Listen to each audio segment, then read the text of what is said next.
بسم اللہ الرحمن الرحیم۔ السلام علیکم، میں آپ کا میزبان سمیع ابراہیم اور آپ ہمارا سوشل میڈیا دیکھ رہے ہیں۔ آج 8 جون ہے، سوموار، اور یہاں اسلام آباد میں صبح کا وقت ہے۔ خبریں ایک تو گلگت بلتستان کا جو الیکشن ہے اس کے حوالے سے آپ کو تازہ ترین اپڈیٹ دیں گے، اور دوسرا جو آزاد کشمیر کے اندر ایک صورتحال بنی ہوئی ہے اس میں راولہ کوٹ سے آنے والی اطلاعات جو ہیں، میں پھر آپ سے کہوں کہ یہ غیر مصدقہ اطلاعات ہیں، لیکن وہ بہت بری ہیں، اور بتایا جا رہا ہے کہ وہاں پہ جو آپریشن ہوا ہے سیکورٹی فورسز کا احتجاج کرنے والوں کے خلاف، اس میں بہت بڑی تعداد میں ہلاکتوں کی اور زخمیوں کی اطلاعات آ رہی ہیں۔ میں کوئی نمبر اس لیے نہیں دوں گا کہ میں اسپیکولیٹ نہیں کرنا چاہتا، یہ بڑا سینسٹیو معاملہ ہے، اور بالکل ہمارا مقصد کوئی یہاں پر انتشار پھیلانا یا جلتی پر تیل پھینکنے کا کام نہیں ہے، لیکن خبر تو دینا بہت ضروری ہے، وہ ہمارا فرض ہے۔ اور اس وقت میں سب سے پہلے آپ کو گلگت بلتستان میں بتاتا ہوں۔ وہاں پر جو الیکشن کے نتائج ہیں مکمل ہو گئے ہیں، غیر سرکاری غیر حتمی۔ اس کے مطابق پیپلز پارٹی جو ہے اس کے پاس لیڈ حاصل ہے، 10 سیٹس انہوں نے جیتی ہیں، جبکہ دوسرا بڑا جو وہاں پر جو پارٹی سامنے آئی ہے وہ آزاد امیدواروں کی ہے۔ 7 آزاد امیدوار جیتے ہیں، ان میں سے بتایا جاتا ہے کہ اکثریت جو ہے وہ پی ٹی آئی بیکڈ ہے، جبکہ مجلس وحدت جو ہے انہوں نے 1 سیٹ جیتی ہے۔ تمام جماعتوں نے دھاندلی کے الزام لگائے ہیں۔ پیپلز پارٹی نے کہا ہے کہ وہ نروس ہو گئے ہیں، فارم 45 نہیں دیے جا رہے۔ کئی جگہوں پر ہمیں فوٹیجز بھی ملی ہیں جس میں جو اہلکار ہیں وہ باکسز لے کے جا رہے ہیں، اس میں ووٹ ڈال رہے ہیں۔ تو شدید ترین دھاندلی پی ٹی آئی نے بھی الزام لگایا، مسلم لیگ نون نے بھی الزام لگایا، حیرت یہ ہے، اور پاکستان پیپلز پارٹی نے بھی الزام لگایا۔ لیکن یہاں پر ذرائع ایک بڑی امپورٹنٹ بات کہتے ہیں کہ کل جو بلاول بھٹو صاحب کی جو سٹیٹمنٹ تھی، اس میں انہوں نے یہ کہا کہ کشمیر کا مسئلہ جو ہے اس کو اس طریقے سے نہیں حل کرنا چاہیے، مذاکرات ہونا چاہیے، کیونکہ مسئلہ کشمیر پیپلز پارٹی کے قیام کی وجہ تھی۔ اور میں شہباز شریف سے بھی بات کروں گا تو بہت سارے جو پولیٹیکل پنڈتس ہیں ان کا یہ کہنا ہے کہ یہ ٹرننگ پوائنٹ تھا، کیونکہ بلاول بھٹو صاحب نے بٹوین دا لائن یہ دھمکی دی تھی کہ وہ بجٹ کو نہیں پاس کروائیں گے، اور اگر بلتستان کشمیر جو ہے گلگت اور بلتستان اگر اس میں پیپلز پارٹی کو ہروا دیا گیا تو پھر ہم آپ کے ساتھ تعاون نہیں کریں گے۔ تو کچھ ذرائع کا کہنا ہے کہ وہ جو دھمکی ہے وہ کارگر ثابت ہوئی، اور پیپلز پارٹی نے 10 سیٹیں جو ہیں انہوں نے حاصل کر لی ہیں۔ اب نون لیگ کی 6 سیٹس بتائی جا رہی ہیں، انڈیپینڈنٹ 1 ہے، مجلس وحدت المسلمین 1 ہے، اور انڈیپینڈنٹ جو ہیں وہ 7 ہیں۔ اب انڈیپینڈنٹس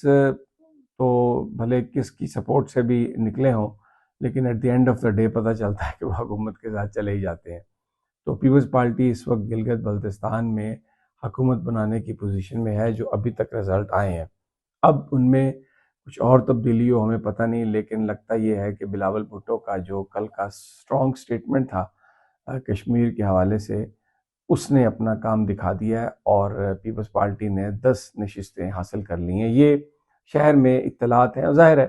ہم ان کو بہت ساری چیزوں کو ویریفائی نہیں کر سکتے، لیکن جو معاملات کو سمجھنے والے لوگ ہیں ان کی یہی گفتگو ہے۔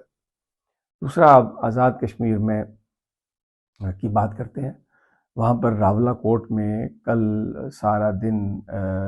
ایک طرح سے نعرے بازی ہوتی رہی، کچھ واقعات بھی ہوئے، لیکن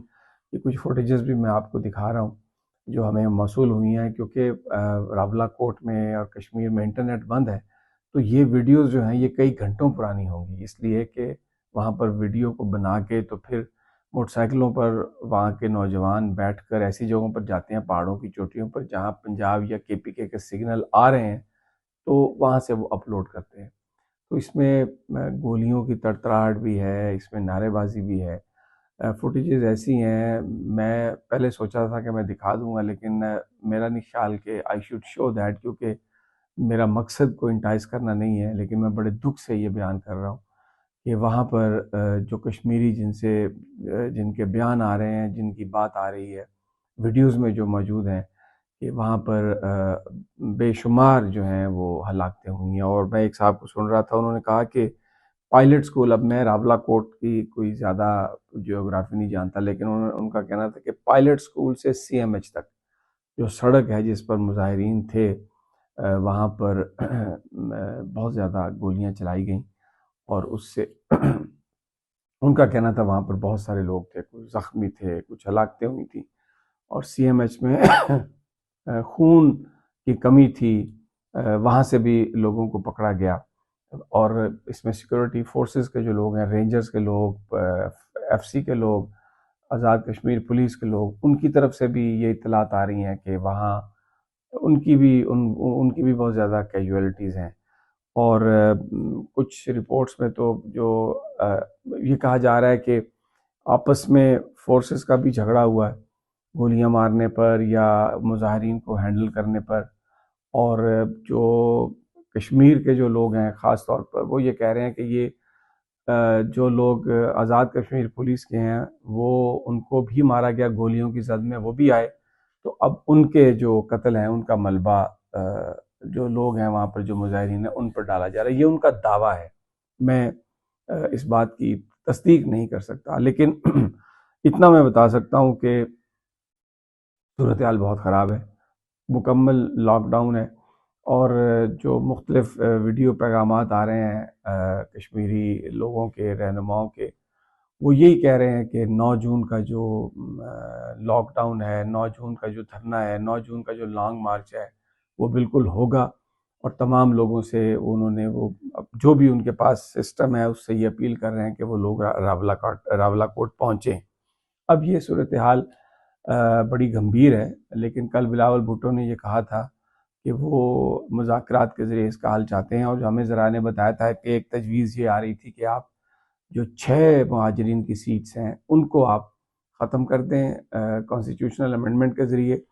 اور پھر 6 جو ہیں ان کو رکھیں اور ان کا آنے والی اسمبلی پر ان کا چھوڑ دیں سلسلہ.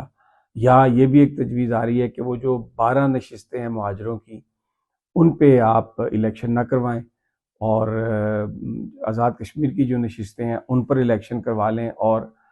حکومت جو ہے وہ انہی سے آپ بنا لیں، اور ان 12 نشستوں کا جو آنے والی اسمبلی ہے وہ فائدہ کر لے، تاکہ کوئی جو ایک ڈیڈ لاک آ گیا وہ ختم ہو.